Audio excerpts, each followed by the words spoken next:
اليوم جئت لكم بمعلومات مؤكدة واستنتاجات عن باب الحارة الموسم التاسع من مصادر موثوقة، وهذا المسلسل سيعرض في رمضان 2017، ومن المفترض أنه تم تصويره حسب ما قاله المخرج. ومن أهم المعلومات المؤكدة والشبه المؤكدة عنه في الجزء التاسع: شخصية معتز لن يعود لها وائل شرف، بل سيكمل الدور الفنان الشاب مصطفى سعد الدين. جولي المحامية ستبقى في الموسم التاسع بنفس الشخصية، ولكن سيكون لها دور أكبر في الجزء الثامن. شخصية خالدية سينتهي دورها في المسلسل. أيضا زوجها زهدي سيموت في السجن بعد أن مسك بتهمة تهريب الآثار. أكد منتج باب الحارة أنه سيتم كتابة 3 أجزاء جديدة، أي أنه سيكون هناك جزء 9 و10، وهذا إن لم يحصل شيء يمنع المسلسل من التصوير وبالتالي العرض.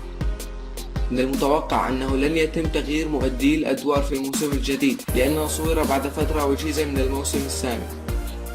من المؤكد أنه لن يعود أبو شهاب، لأنه أكد ذلك في مقابلة مع قناة روتانا خليجية. بسام الملا سيكون المخرج للجزء التاسع، وسيكون الجزء مكمل لما قبله عكس الجزء الثامن والسابع والسادس.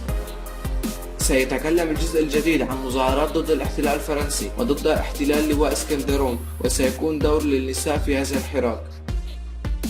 إذا عجبك الفيديو لا تنسى الضغط على زر اعجبني والاشتراك في القناة.